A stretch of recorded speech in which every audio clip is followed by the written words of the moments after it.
Please help me welcome again to the stage Dr. Evan Osar. This is the moment, tonight is the night. We'll fight till it's over, so we put our hands up like the ceiling can't hold us. Like the ceiling can't hold us. Now, can I kick it?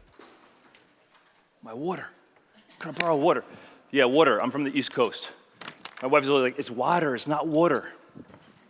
Oh, it's so great to be here. Thank you so much for having me. And it's really a great honor to be part of this event. We speak all over the world, my wife and I. And this is truly, truly, truly where I feel the most complete. I feel like my bucket is filled when I present for FAI, because you are the audience, you are my colleagues that work with the same audience that we primarily work with. Because when I started in the industry so many years ago, 19 years ago, almost 20 years ago, I was a guy in the back of the room wanting to work with primarily athletes. I was a young guy at the time and graduated chiropractic college. I wanted to be the guy working with the athletes. When I first got out of chiropractic college, I owed a ton of money. So I started doing personal training. I started out as a personal trainer, and I went back to personal training just to make some extra money. I started working at East Bank Club in Chicago, Illinois. It's the #1 money-making club in the country. Oprah works out there. Michael Jordan was working out there. That was the height of the Bulls championship run. The Blackhawks and other professional athletes worked out there. That's who I wanted to work with. Guess who they had me work with? Yeah, old people. Evan's a chiropractor. You got back pain, go work with Evan. You got knee problems, Evan's a chiropractor. He can figure it out, go work with him. So I would start with my clients. And I'll be like, okay, Mrs. Jones, I was big into like functional training back then. And I'm like, okay, Mrs. Jones, let's do a squat. Yeah, that kind of hurts my knees. Okay? All right, let's do a hip hinge. Yeah, now my back hurts. Okay, let's sit on the leg extension machine and let's go. 10, 9. And that was the extent of my training. And I really, truly wanted to help these individuals. I still wanted to work with athletes, but I truly wanted to help these individuals that I was working with. So I went to these conferences, all the big conferences that are around, listened to the best named speakers, because they probably know what I need to know. So I sat in the back of the room and took all the notes, took the information back to my clients. I still wasn't sold on training older individuals, working with older individuals. But the information I got still didn't help me really solve a lot of their issues. And I would hear these speakers, and they'll say to me, oh, we train 9 to 90-year-olds. Everybody's an athlete. How many of you guys have heard things similar just like that? Yeah, most of us. And I would bring it back to my individuals. I'm like, I must suck as a trainer because none of this stuff, or very little of this stuff, is actually helping my clients get better. How many of you guys have felt the same exact way as I did? Yeah, thank you. What I quickly realized is who primarily did most of these speakers actually work with. They worked primarily with athletes, and they were trying to extrapolate the information of working with athletes to the older population and the general population. And I'm here to tell you, it's very, very different working with older individuals, as you all know. It doesn't mean they don't have high-achieving goals and things that they want to aspire to. It doesn't mean it's any less important than a professional athlete's desires. What it means is we need a different approach. I still wasn't sold. Until at about 30 years of age, after doing all my functional training, I started getting more and more issues myself. That's when I really started to question, what is it that I'm learning? I'm supposedly getting more functional, but I'm getting more injuries, and I was 30 years old. I'm like, I'm not gonna last in this career. I felt like a fraud. And that's essentially what started me on this journey. And then luckily I was able to meet my wife, and she helped us develop our program. I'm gonna share some of those concepts with you here today. Now, so we're going to talk about corrective exercise approach to creating posture and movement habits that last. Because how many of you do some great work with your clients, they look better, they feel better when they leave your session, and then they come back to the very next section, and they're all kind of walking like this again. How many of you guys have the same sort of experience? Yeah. The key to helping your clients create strategies that last, I'm going to share that with you today. People ask me, how can you do what you do? You write so many books, you travel all over the world and teach. You're answering emails at 3 a.m., which I don't recommend, but that's what I do for right now. It's because of this woman right here. She is my rock. She's my foundation. And I'm a better person because she's in my life, and that's my wife, Janice. So please give her a hand because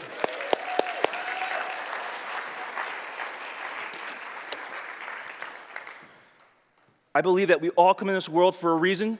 Either we challenge people or we make people better. And this world's a better place because this woman's in the world. I'm blessed to have her in my life, so thank you for that. I put this picture on the board because we all have a message. We all have a message that needs to get out. And all the presentations this weekend taught me something. And I loved Luch and Rosetta's presentation yesterday. One, because they worked together as a wife and husband couple. And I love that because my wife and I work together. Two, I was sitting at dinner with Luch last night, and I said to him, or asked him, Luch, what's the key, what's the secret, what's your secret to being married for 41 years? And he said to me, you must be best friends. And my wife all the time says to me, you're my best friend. And thank you, Luch and Rosetta, for giving me that blessing just so I recognize that and accept her best friendship. I want to give you a little gift back because we were talking about writing a book. And somebody said, I heard it from Wayne Dyer, but I know other people have said it, don't die with your music inside you. And I'm going to challenge you, Luch, don't die with your message inside you. Get it out there. Because Luch asked me, so many people write books about coaching and spirituality. Why would they want to read my book? Because you have a message. You have a message that needs to get out there. And nobody else can tell your message the way you do, so write a book. Talk to Nicole. My wife wrote a book with Nicole, and I'm not here to promote Nicole, but get your message out there. She can help you get your message out there in a big way. So why are we here? What business are we in? If I ask you a question, what's the number one business we are in? Are we in exercise business? Are we in the transformation business? Are we in the corrective exercise business? We are in the habit business, aren't we? Because nothing changes until you change someone's habit. Is that correct? Is that correct? Yeah. So today we're going to talk about how do we get clients to adopt new habits, get rid of old habits. So we need to discuss why, the how, and the what. What are you going to do to change habits so they last? That's what today is all about. Because here's what our older clients want. They want to live longer and feel better as they age. And what's cool about my presentation is it'll talk about and feed into every single thing you've heard this weekend. And you've heard that message all weekend long. They want community. Again, clients come to us for certain things, but they really come and stay. They stay because of the community that we bring, that you guys bring to them. And they want to enjoy the process. They want to have fun. They want to experience great things in the process. That's why they come to with their wants. But they also need certain things. So what do they need? They need a community. That's what we provide for them. They need to be inspired.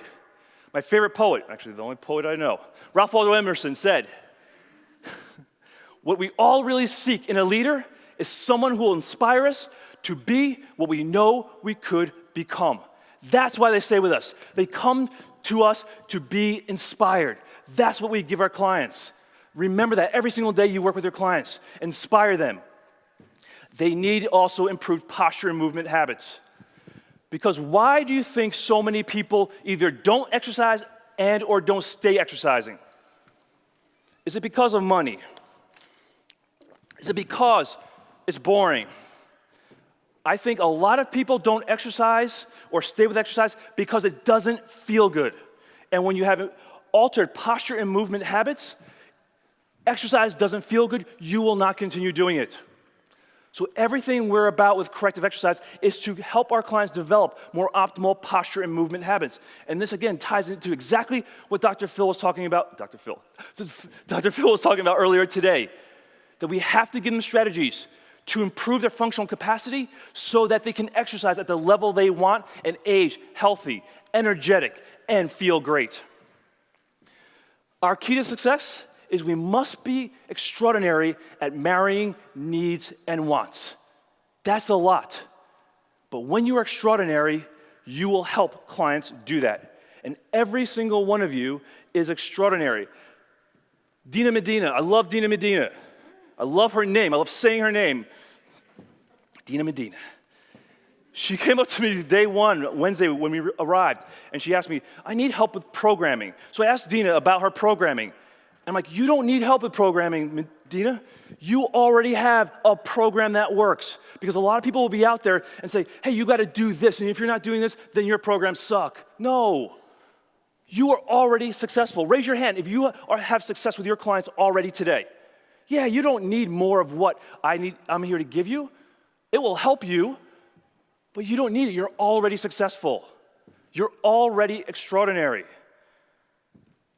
Bishop Pope, he was neither a bishop or a pope. I don't know who he was. But he has a great quote. He said, we are not born to do extraordinary things, but to do ordinary things extraordinarily well. And when people look at what we do, they're like, oh, you just do the simple little things. It was cool. We did a pre-con on Thursday, and everybody in that class walked out of there and said, we hardly did anything, and I feel better. I don't know what it was that you did with us, but I feel better because we did the ordinary things extraordinarily well. That's what today's all about. So I want you to put your right hand up for me, please. And I want you to say, I am extraordinary. I am extraordinary. Holy cow. That sounded like, sorry for your loss, and I am extraordinary.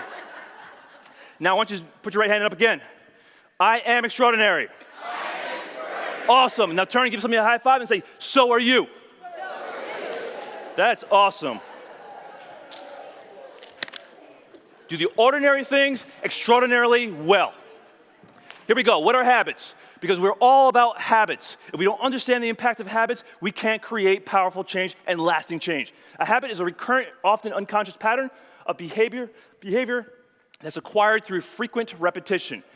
We all have habits in our lives, and I'll talk about why that's important. And this will feed right into what Denise was talking about from a neuroplasticity standpoint. Why address habits? Because that's why your mother told you not to pick your nose, because she knew that you would continue to be an adult that picks their nose. And how many of you guys see people, you're sitting at a stoplight and you look in your rearview mirror and somebody's there picking their nose because their mother never taught them a different habit, okay? We need to address habits. So, a book that you should put in your library, The Power of Habit by Charles Duhigg. There's 3 components to a habit. You have a cue, you have a routine, and then you have the reward. Cue, routine, reward. Every habit has these 3 components. So here's the benefit of a habit. Here's why we get into habits. So they did an experiment with a mouse.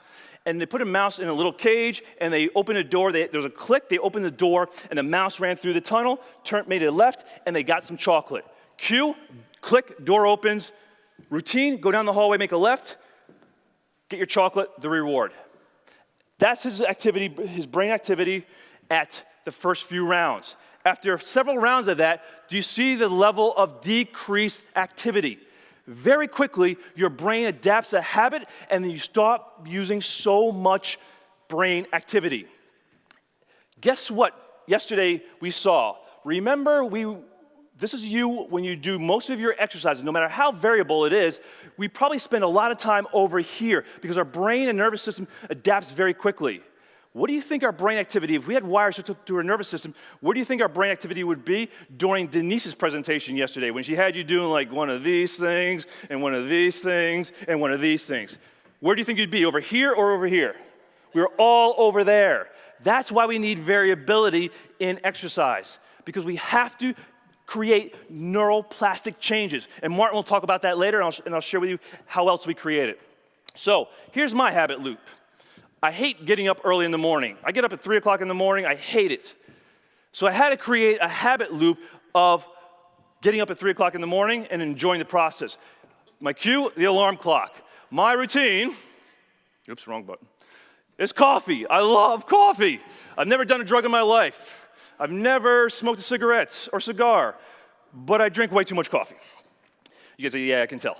So my routine, coffee, I get endorphins. That's my reward. My reward is also, that's when I do my best writing and thinking, when nothing else is clouding my vision because nobody else is up at 3 o'clock.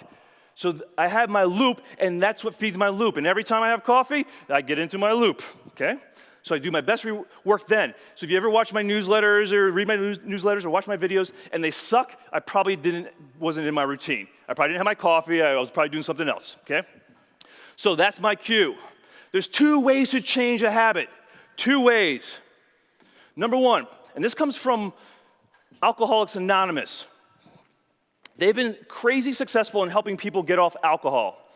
And Lisa, thank you for sharing your story around this program as well. And thank you for allowing me to have the confidence. I'm going to get on Lisa's email list so I learn how she told her story, because my wife always says, you have a story to tell. All of us have a story to tell, so I encourage you to get on Lisa's newsletter list and see how she told her story. You have to interrupt the routine.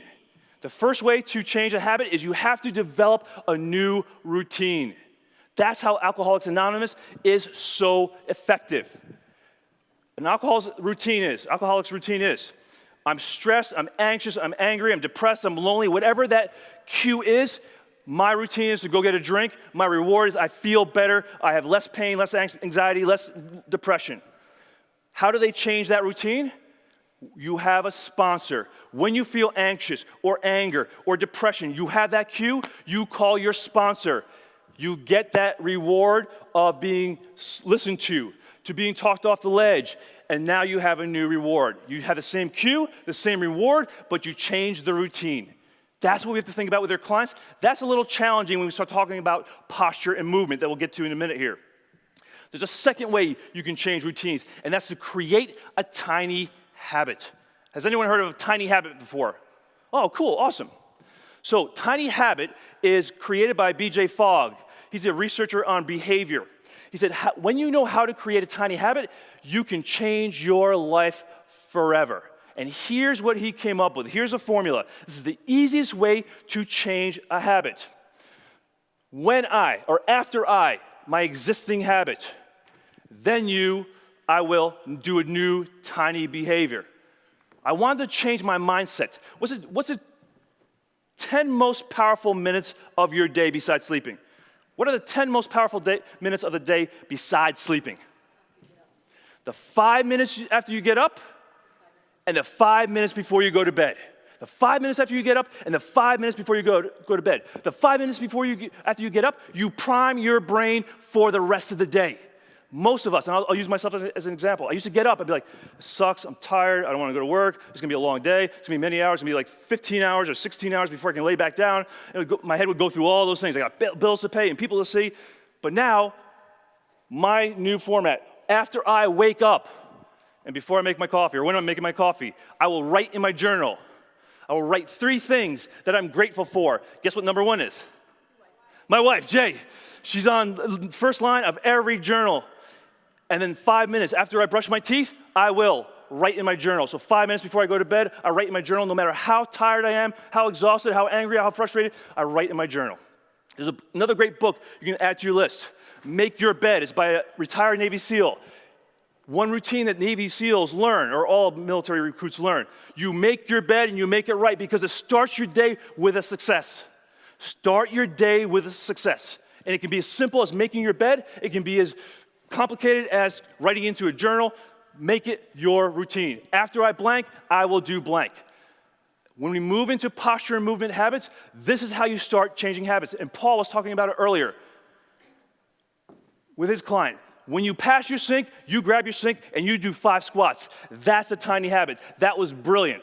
I love what he talked about with that tiny habit. Now, let's get into what posture and movement is and how we can change our clients' habits. Is it because your mom had bad knees? How many of you guys have heard that? You have bad knees, your mom has bad knees too. How many of you guys have heard that? So many of us. Here's my client with, what do you see with her knee? Which knee is problematic? Probably the one with the circle around it, yes? What do you see with her left knee? It's turned in, yes. I don't care about the turned in knee, except if what? When she starts to load her knee, she still maintains that knee turned in and or it gets worse. The reason we look at posture is for one reason only. It gives us a baseline of start to look at. I don't care that her knees turn in here. I care what happens when she starts to load it. So here she is on single leg stance. She's a runner. She's got knee pain. Running is all about what? Single leg stance over and over and over again. And how many times is your body weight coming through your lower extremity with every single step while you run? 3 to 7 times. So that's her single leg stance. Is that a good loading position, do you think? No, but that's her what? That's her habit, her pattern, her habit. What do you think happens when she runs? Do you think she fixes that? There's no way. So she runs, and she looks like she's in the exact same pattern. The only difference is now 3 to 7 times her body weight is coming through that knee. Is running a great activity for her right now? No, not until we change her habits, okay? So what forms our posture and movement habits? Some of them are developed from the time we are young, especially our young children now. But I had a 60-year-old woman come in to me this week, and she said to me, yeah, you know, I have this sciatic pain, and I noticed from the time I was 4, she noticed at 4 that her pelvis was like this. She's like, my pants didn't fit right, and I had this curvature in my spine, and nobody ever did anything about it. She talked to her parents about it, she talked to her doctors, and they said, don't worry about it, you'll grow out of it. Here she is, 65 years of age, and she still has this curvature. So many of the things we see in our older adults, it happened way back when. That's why it's so hard to change a lot of these chronic patterns, is because it happened so long ago. The other thing that drives a lot of issues is surgery, traumas, things like that. My wife, she wrote her book is all about the impact of surgery. And that's why it's so important we look at and ask our clients about surgery. Because what happens when you have surgery? Any kind of surgery, even minimally invasive surgery. What happens with surgery? You get what? Scar tissue. You get what else?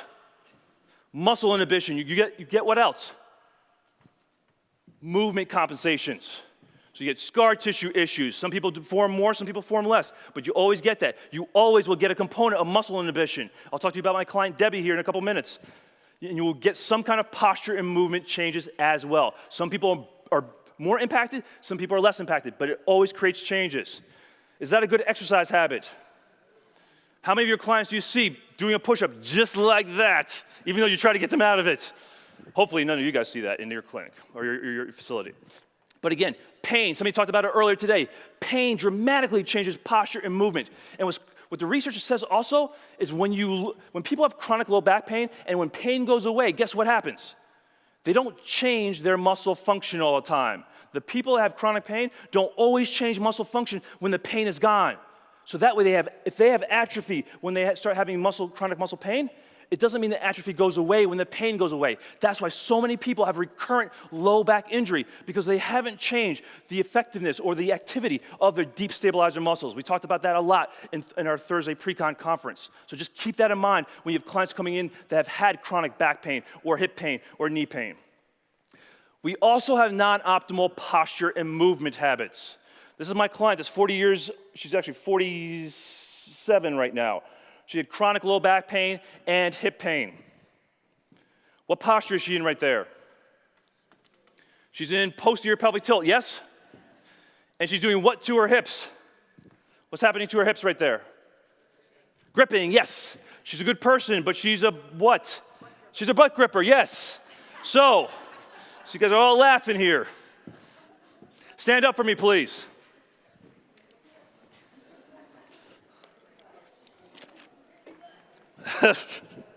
Put your hands on your pelvis right here. Slide your hands down the outside of your hips right here.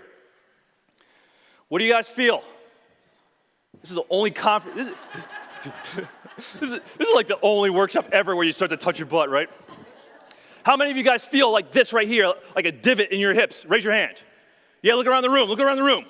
Ah, so many. Now, here's what I want you to do, is feel behind your greater trochanter. So find that bone right there in your hip, and then put your fingers in the front side of your pelvis. So the thumbs are behind your greater trochanter, thumbs are in the front. Now squeeze your butt a little bit more than it already is. What happens underneath your fingers? It goes into pelvic tilt. What happens to your hip bone underneath your fingers? It goes where? Forward. How many of you guys felt that? Raise your hand. Yeah, many of us, most of us. Do you think that's a good strategy for your hip? No, because here's what happens. Put your hand like this. Here's your socket. Here's your ball in the socket. Guess what happens when you grip your butt and you drive that femoral head forward? You start creating wear and tear. Will your hip joint like that year after year after year? No. Okay, now, you guys can have a seat. Whoa, hold on. Before you sit, relax your butt. Now, tell me, what are some reasons she has done that? She's sucking in her belly. People that suck their belly in will create that same exact posture. Why else will she be doing that? Too much ab work will cause you to do that. Absolutely, the incorrect kind of ab work. What else will cause you to do that? What do we do that directly contributes to that posture right there? And why do so many of us, we're wonderful people, but we are butt grippers? What do? We squat and do what? We squat and we come up and do what? Squeeze. And we come up and do what? Squeeze. And we deadlift and we come up and tell our clients to do what? Squeeze. And we do a bridge and we tell our clients to do what? Squeeze. And you wonder why so many of us, how many of you have chronic hip tightness and or pain? Raise your hand. There's more than that in here. At least a few of you are honest. That's why we are seeing such a proliferation, or I believe why we're seeing such a proliferation of hip problems. We're treating 11-year-old girls that already have labral tears and bone spurs in their hip. Already. So we're not even talking about the older people right now, but the 11-year-old girls are already having this. So the strategies that we're teaching in our own industry are leading to many of the issues we're seeing in our clients. So we want to be careful that we develop the right strategies for our clients. Does that make sense? Does that make sense? Yes. Awesome. What's the last reason that a lot of people will do that posture right there? Because this is important. It's because they think it does what to their butt? Makes it smaller and makes it look better, right? So here we go. Tell me, what looks better, this or this right here? So over here. What looks better, this or this right here? Yeah, so tell your clients, squeezing your butt does not make you look better. Okay, here we go. Because here's what happens. Here's what I really want you guys to get out of this presentation. When you have non-optimal posture habits, it can lead to the anterior femoral hip glide. All that means is your ball is moving forward in the socket. Then you create femoral acetabular impingement, and what I'm doing there is I'm checking her hip inflection, adduction, and internal rotation. And she has pain in that position. And that's what leads to, what I believe it leads to labral tears, and that's what I wrote about in my new book that just came out, The PSOAS Solution. Long-term habits is time magnifies all our errors in stabilization and movement. This is my client Debbie's hip, and I'll talk about her in a minute here. She told me, when she came to me, this is her hip position, or her hip x-ray. And I said, yeah, Debbie, you're kind of gripping your butt, and your hip's way far forward. It's a little too far gone. You're probably, we'll be able to help you a little bit, but you're probably going to be headed towards a hip replacement, and she was. But she came back and she thought about it. She's a very cerebral person. And she came back, she's like, hey, you know what? I remember after I had my child, I had a C-section, and I started having a lot of low back pain. And think about it, how many moms are in here? How many people have children? What's your number one priority when you're a mom? You're a kid. You don't care about yourself. It's all about your child. So she couldn't deal with low back pain. So she said, I remember I pulled my abs in and squeezed my butt. And here she is 40 years later. She ground down her hip. And as I said, we're seeing it already beginning in 11-year-old girls. We see it in all the athletes we work with because they're all being taught the same strategy of squeezing and driving that hip forward. So we have to help our clients develop more optimal posture and movement habits. So we have the short-term effects. You change your posture, you change bone position, you have soft tissue changes, and then you move into the bony changes, and that's what makes our orthopedic surgeons wealthy. I want to put the wealth back in our pocket where it belongs. So here it is. You have posture movement issues, you get the soft tissue issues, and then you have the bony changes. And that's set up by our habits. So now, how are we going to change habits? Corrective exercise is our strategy to help change our clients' chronic posture and movement habits. It's an approach to addressing chronic posture and movement habits. It's not a bunch of random selective exercises, throw it against the wall and see what sticks. It's a strategic approach to addressing chronic posture and movement habits. The integrative movement system, our three-part corrective exercise strategy. First, you have to understand and identify your client's functional goals. What does your client want to get out of? We'll talk about that in a little bit here.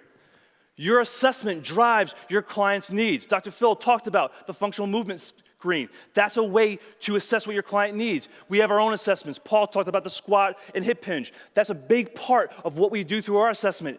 We always look at breathing because breathing will help change structure and posture and movement dramatically and directly. Then there's supposed to be something inside that arrow there. It should say release. We release where the client is holding chronic tension and or tightness. We activate Yes, there it is. Activate. We activate where they need activation. Breathing is part of it, a big part of what we do. Activating the deep stabilizers is a big part of what we do. And then the most important piece of this is the integration. Because people will often criticize us and say, well, Evan, that's great. I love your corrective exercise stuff, but I got to get my clients to move. And that's awesome. Yes, you do. We never said you don't have to get people to move. What we say is, if you do a good job releasing and activating, you must integrate that information into their fundamental movement patterns. And there's nobody better than you guys at doing that. So here's what you got to do to start to add in corrective exercise. The simplest, easiest way is categorize all your exercises. So you make a list of all corrective exercises. So that's all your releases, all your activation strategies, all your mobilization patterns. Make a list of all your fundamental movement patterns, your squats, your bending, your rotation and anti-rotation, your pushing, pulling, balance, gait, and carry. Looks very similar to the list Paul put up there. It looks very similar to what you guys are already doing. There's nothing special or fancy about what we do. It's just how we do it. Then we create our programs. Your corrective exercise patterns are 2 to 3 patterns that you do to help your client do their ABCs. A is alignment, B is breathing, C is control. Because what client will not improve somewhat if you help their alignment, if you help their breathing, if you help their motor control?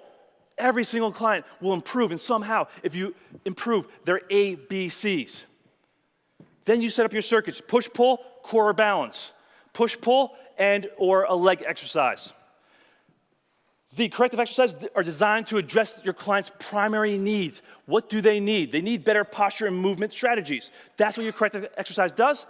And then the circuits designed to accomplish their functional goals. That's how simple our programs are. You don't need complicated programs. It can be that simple. The magic, and this is probably the most important thing I'll teach you about corrective exercise. The magic in corrective exercise is how well you blend these two things. Because here's why corrective exercise fails. Because people will do all their great corrective exercise, and then they'll go back to the fundamental movement patterns and do things the way they've always done them. There isn't carryover. There isn't, thank you. There isn't carryover of what you're doing through corrective exercise into your fundamental movement patterns. So if you're teaching somebody how to suspend their spine, be long, keep open shoulders, when they're doing their pushing and pulling, they better do the exact same thing. But what generally happens during most people's programming? You create all the shoulder opening, all the stabilization, and then they go to push and they start getting fatigued, and what happens? They collapse right back into their old patterns. We start overloading their ability to maintain alignment, breathing, and or control. Why do people get tight during exercise? Why do people get tight during exercise? Because the suit won't, maybe it will. If I did a shoulder press and I use full range of motion, I'm here, I use full range of motion, should that shoulder press ever reduce my range of motion? No. No. No matter how much weight you lift, your shoulder press should never make you lose range of motion if you have proper control here, proper control here. Does that make sense? Does that make sense? But why does that shoulder press, or how does that shoulder press then compromise somebody's range of motion that would make you need to stretch or do trigger point work? Because you will have compromised what? Posture, or breathing, and or motor control. Because once people get fatigued, they no longer press like this, correct? What happens to them? They start doing one of these things, yes? And now you're compromising your spinal alignment. You compromise your ability to breathe. Or they'll start pushing like this, and they start compromising their neck stability. When your body, when your nervous system notices or feels a lack of control, what's its first and primary reaction? Compensate and reduce range of motion. That's why people get tight. When you compromise alignment, breathing, or control, your body responds by getting tight. That's why it's hard to change posture and movement habits. That is the most important thing I can share with you today. Because when you use range of motion and you respect alignment, breathing, and control, you carry what you take from corrective exercise right into all the fundamental movement patterns. You give them a strategy for success. Does that make sense? Whoa. Does that make sense? Yes. Awesome. So, here's my client, Debbie. So people say, yeah, Evan, but I got clients that have all these conditions. Yeah, so do I. C-section, fused digit number 1, she's for bunion surgery. Bilateral hip replacements, cervicogenic vertigo. That means it's dizziness, balance issues caused by her cervical spine. I took her to a vestibular specialist because it's beyond my scope of practice and my knowledge, and that's what the guy decided, or determined, I should say, that it wasn't her vestibular system, it was more coming from her neck. She has got shoulder impingement and coronary vascular disease. How many of you have clients that look just like Debbie? Yeah, we all do, right? So we don't have clients that are rock stars from the standpoint of posture and movement, but we have to work with these individuals because those are the individuals we're seeing. Here's her program. Her primary issue is balance and gait. The first priority we have to work on is balance and gait because if she falls and injures, then it'll shut down a whole lot of things. When people fall over the age of 65, how many of them will die from that injury? 1 in 3 of them. So we have to address posture, her balance first. Secondary, we want to address her posture and movement strategy so that she can continue to be successful in her program. So this is her program. This is our corrective exercise. We do happy baby breathing because we start the process of aligning, breathing, and controlling. We use modified wall plank to, again, carry that into the upright position. We do a supported squat, similar to what Paul was showing, to teach people how to let go of their hips, to sit back in their hips while maintaining alignment, breathing, and control. Here's our circuit: push, pull, core leg, and or balance progression. So we just did an elevated push-up, recline push-up, pull-up, and a squat. Just what you guys are already doing. So this is just Debbie doing her exercise program. I'm making sure she stays long because her primary issue was her neck. So I gotta make sure that when she does any pushing and pulling patterns, she's making sure she maintains alignment and control of her neck. Many of you are group instructors. So you could have one person doing push, one person doing a group doing a pull, one person doing a squat. How many of you have programs that look just like this one here? Yeah, you don't need more help with program design. You're already doing a great job. Now, her second circuit is more designed to work on her balance. So everyone, pop your shoes off and stand up again for me, please. Because this is important. We're all youngish and healthy people. Remember, I forget who said it, multiple people said it, young is just a state of mind. So, what I want you to do, put your feet together. Now stand on one leg, either leg, doesn't matter, just stand on one leg. Get a sense of what that feels like to stand and put your weight on one leg. Now put it down, stand on your other side. Now do it one more time each side. And this time I want you to notice, was one side more challenging to stand on? Did you sway more? Did you have to shift your body more? Did you have to grip the floor with your feet a little bit more? How many of you guys noticed that in yourself? Every hand in the room went up. We already have issues going on. If you're young now fast forward 30 years, if you don't change that imbalance side to side, guess what side you probably fall off of? The side where you had more sway and or more compensation. Now, I'm gonna show you a couple exercises I did with her for balance. Nothing special.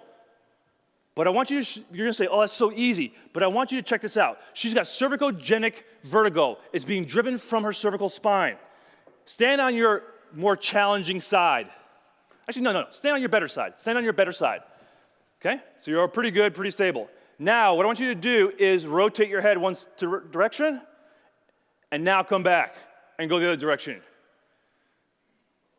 A little more challenging, yes? Just with the turn of the head. Now go side bend. Side bend, and then come back. And go side bend the other side. How much more challenging is that? A lot. And you guys are rock stars. Think about our older clients that now have neck issues. Because think about walking. You're going to cross the street. What do you need to do with your head and neck when you cross the street? You have to look what's coming. And if you have balance issues driven from your head and neck, as soon as you turn your head, you will start to go over. Does that make sense? So that's why these patterns become so important. You can have a seat now. So this is her balance progression. She also had problems when she brought her head up. So right here, she's working on her balance and bringing her head up and down. And that's actually that's incredible based upon what she was doing before we started this process. Now we're working on the gait pattern. Gait is all about keeping your eyes forward and turning and rotating your shoulders. This is another reason clients fall, is because they're not able to dissociate shoulder motion from head motion. That's what we're training there. And she's doing a wonderful job because a few months ago, she would fall over as soon as she turned her head. And I'm just cueing her, step, rotate, and keep your spine long. So we're taking what we did in corrective exercise right into her balance progression. And now we just add a little bit of load to it. Nothing fancy, but again, cueing her to stay long, maintain her eyes looking forward. Can you guys all do that right there? Wow, like 5 people. Can you guys all do that right there? Awesome. It's all about just understanding what you need to do with your corrective exercise and carrying it over into your exercise programs. Now, before we leave this topic, you must address objections. What's one of the biggest objections when you do corrective exercise? Yeah, can't do it, it's too boring, it's too easy, it just doesn't feel like exercise. How do you overcome objections to anything? You have to figure out your client's compelling why and tie everything you do back to their why. Does that make sense? So you have to do that process. Go through the process and figure out, I think Debbie was talking about it earlier, find out why your client is there to see you. Here's Debbie's why. Right. Well, I am a first-time new grandmother. He's only 6 weeks old now.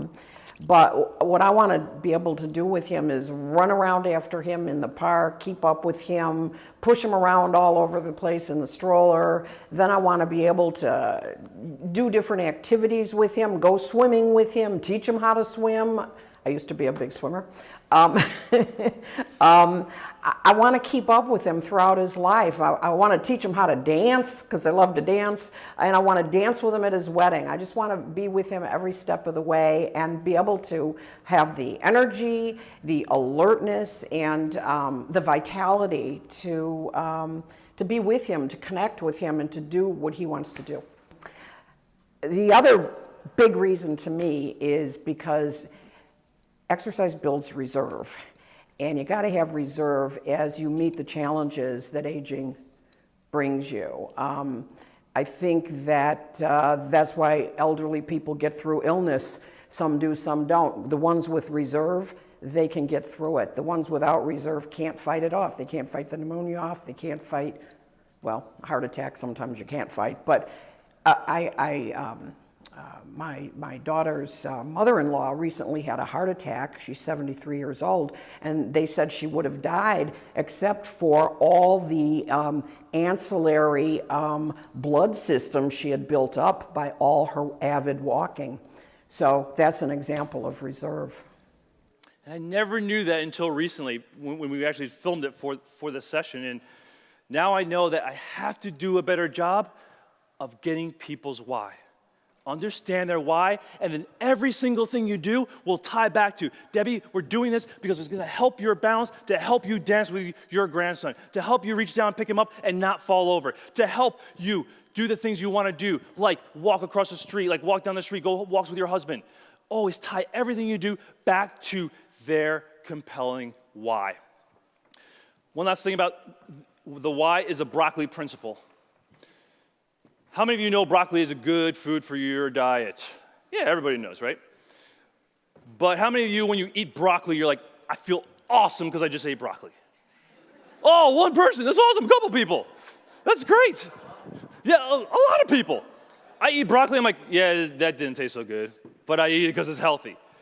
You eat it because you trust that it does what everybody says it does, right? Except for the people that feel good from it. So sometimes you just tell your clients, you know what? Just trust me, we'll get to all the fun stuff, but this is like eating your broccoli, right? So it can be as simple as that, as to telling them why corrective exercise is so important. You're gonna hear me laughing. I'll just play the video. Who would you say is one of your big dance influences? Well, there are many, but my current one is Beyonce. I could do some of her moves, actually. No, kidding. I'm kidding. I'm kidding. I try to do her moves. I can't. Debbie came in one day, and I had her progressing from squats to split squats. She's like, yeah, I hate those split squats. They hurt my knees. I'm like, really? Let me see you do them. She's like, yeah, see, that hurts my knees. And then as we're talking, it was like around the Super Bowl time when she just watched Beyonce like do her Super Bowl halftime performance. And she's like, yeah, I was trying to do Beyonce's moves, you know? And I'm like, Debbie, She's like, yeah, that hurts my knees. I'm like, that's why your knees hurt. It wasn't the split squats, so get back to doing your split squats. But I thought that was pretty funny. Conclusion. Today, corrective exercise is all about changing chronic habits. We talked about why. Because our brain and nervous system has become very efficient at creating these posture habits for efficiency, for survival. We created several strategies. We used corrective exercise as a strategy to improve posture and movement habits.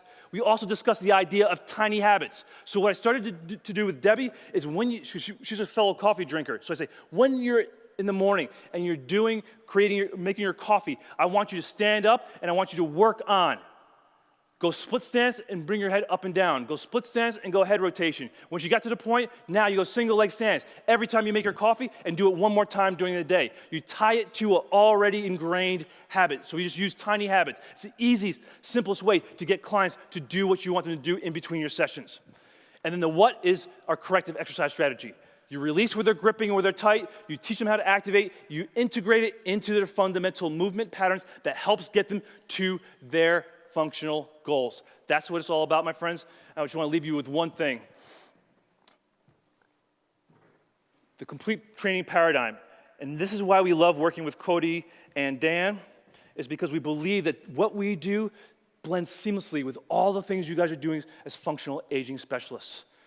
Get certified, get advanced training, and then you have tons of clients that need and want what you have to offer. So we're very excited to be partnered with them. Before you go, I got 2 minutes. I was reading a book, and this term came up in the book, memento mori. It's a Roman term that means, remember you are mortal. And usually I read something and I'm like, oh, it's pretty cool, and then I forget it. But then I was teaching a workshop that weekend, right after I read that, and this woman reached her arm out and she had a tattoo that said memento mori. I'm like, I gotta remember that. Because sometimes we get caught up in our day-to-day function, our business, working with clients, all the obligations. How many of you guys feel the same way as I do sometimes? Yeah, you get overwhelmed. Remember we're mortal, we have a short time on this earth. Bedros talked about eagles, being eagles, and I love it because I'm like, I got the eagle in my presentation. Debbie talked about it. Eagles are leaders. That's why it's our national animal or symbol of our country, because our great country was founded on leaders, on people being eagles. You guys are here because you're eagles. Because too often we hang out with jackasses and we get brought down. That's why you need to be here. Get away from the jackasses. Take a leap of faith. Think bigger about your role. Debbie talked about that. Think big about your role, about your goals. Bedros talked about he wants to crush his competition so nobody even has a chance to catch up to him. There's a great story about 3 bricklayers. A man comes upon 3 bricklayers, and he asks the first bricklayer, what are you doing? He says, I'm laying bricks. That guy has a job. Goes to the second bricklayer. What are you doing? He's like, I'm building a church. He's like, that guy has an occupation. Goes to the third bricklayer. What are you doing? I'm building a place of worship for God. That guy has a calling. He has a purpose. You guys are here because you have a purpose. And what is purpose? It's the reason why something is done or used. And I love this quote by Angela Duckworth, the author of Grit, another book you should have in your library, The Power of Passion and Perseverance. At its core, the idea of purpose is the idea that what we do matters to people other than ourselves. That's what we get to do every single day. That's why I love coming to present to you guys, and that's why I get so frustrated when I see trainers that are texting on their cell phones. They don't take workshops. They don't try to build themselves up. They take what they do with a grain of salt. I never go into my office a day or work with a client without thinking about the true purpose of why we're here and the great responsibility and purpose of what we are doing as health and fitness professionals. And I love this poem by Ralph Waldo Emerson. His favorite, one of his most famous poems is, What is Success? The very last line of the poem. To know that one life has breathed easier because we have lived, that is success. To me, that's the purpose. Every single day, we have the ability to figuratively and literally help people breathe better. Knowing one life has breathed easier because we have lived.